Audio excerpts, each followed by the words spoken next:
Alabama. Alabama, sweet home Alabama. That's right, sweet home Alabama, and it was nice. It was a very pleasant place to stay.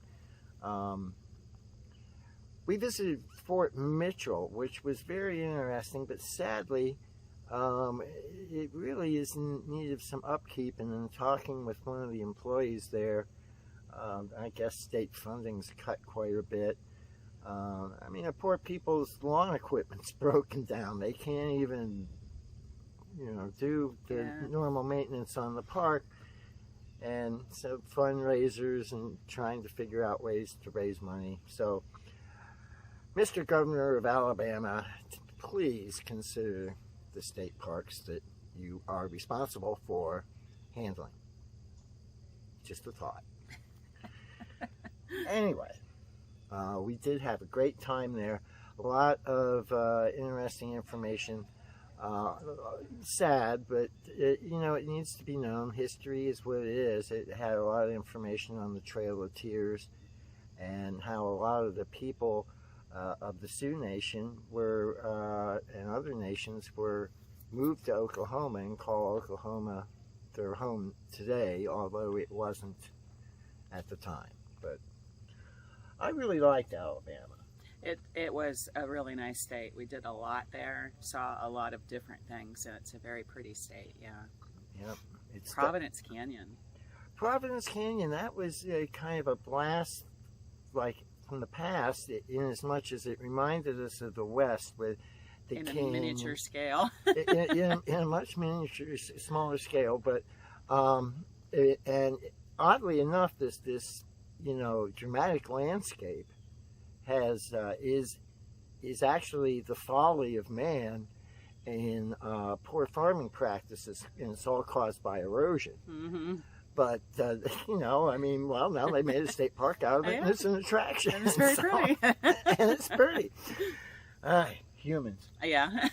And I know. Will we ever learn? No, I don't think so. But anyway, that's Alabama.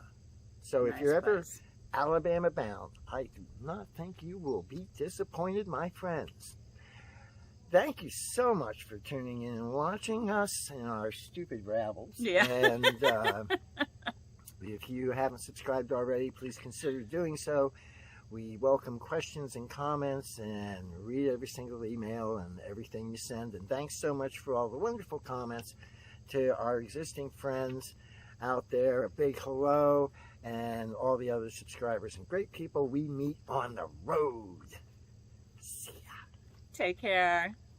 Toodles. Noodles. She did it.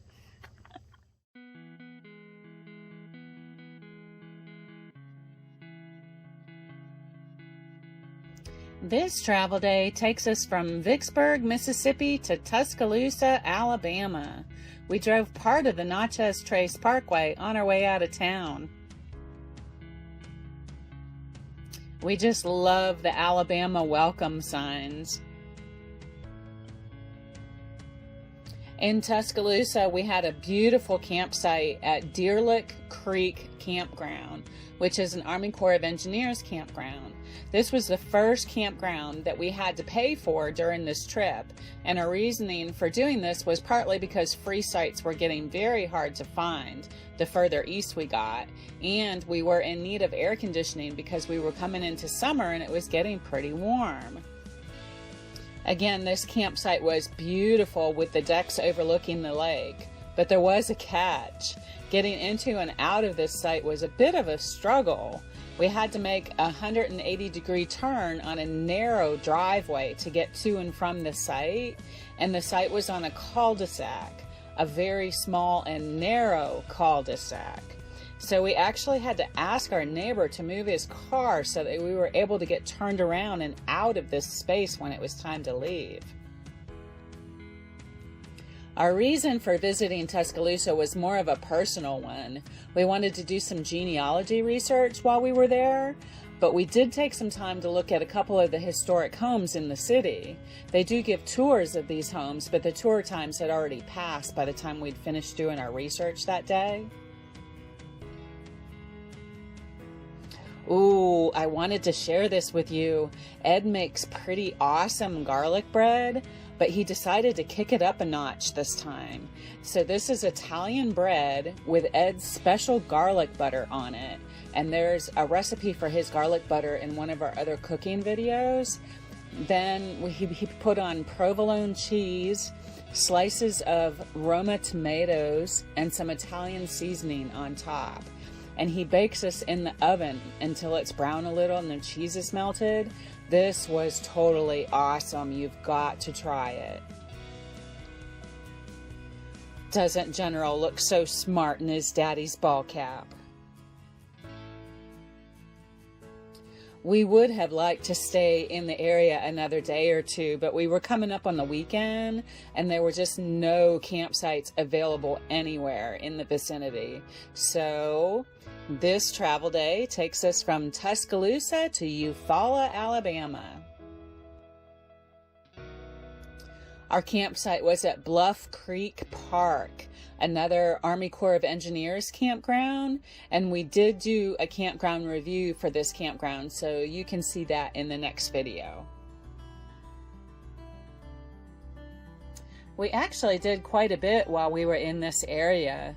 The first thing we did was to visit the Living History Museum of Westville, which is a collection of historic homes and buildings that have been brought together to this location. And they have costumed interpreters in each of the buildings to show the historic crafts.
The next day, we visited the historic town of Eufaula and saw some of the historic homes there.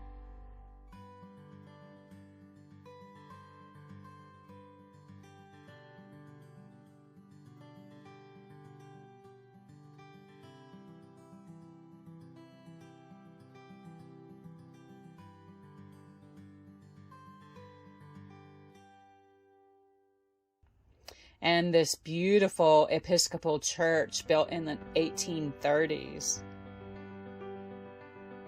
We also visited Fort Mitchell, which is a reproduction of a fort that was built here during the Creek Indian War in 1813.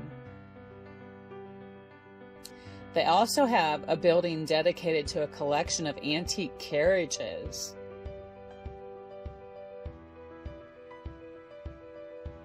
They also have a very nice monument and memorial to the Creek Indians who used to live in this area.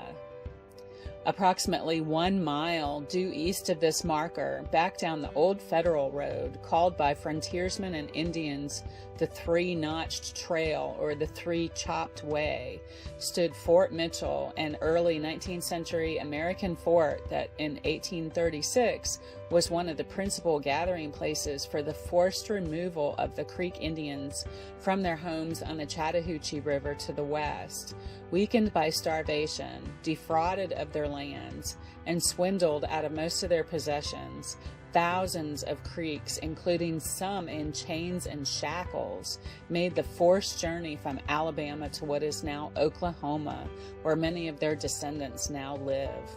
Alabama also remains the home of many Creek Indians today. The Creek Indians and their neighbors, the Yuchi, once lived in these woods in harmony with nature and in accordance with their beliefs and customs. During the 1700s and early 1800s, they were progressively dispossessed of their lands by Euro-Americans who resorted to various strategies to accomplish their ends, especially the use of treaties, which were in reality land cessions in disguise.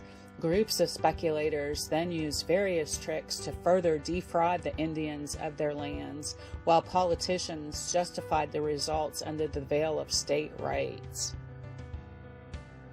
When Congress passed the Indian Removal Bill in 1830, it sent a message to the commercial interests in the country that one of the most cherished doctrines of the American Revolution, that all men are created equal, was no longer applicable to the native people of the U.S. The way was cleared for Western expansion of the nation.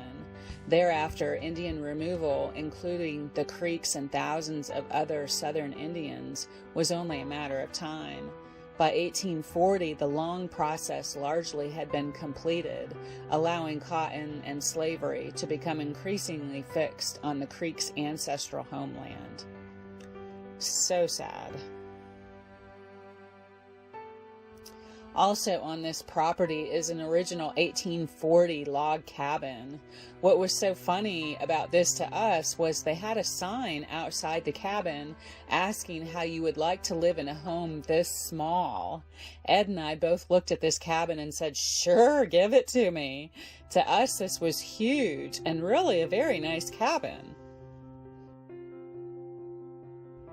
There was also a small museum on the property that displayed some information about the Creeks who used to live here and a timeline of local events.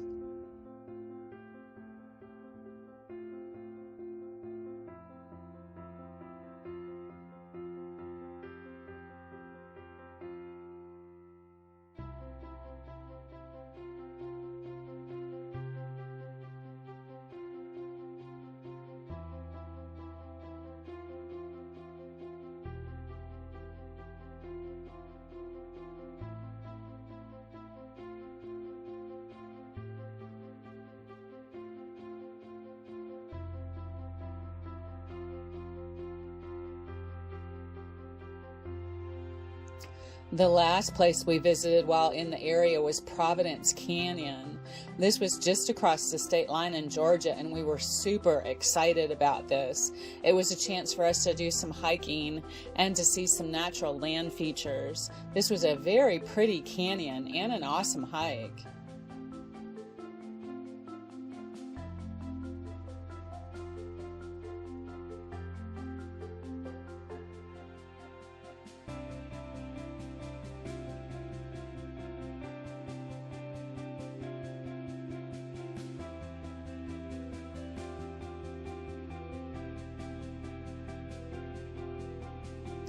And I guess it really wore General out.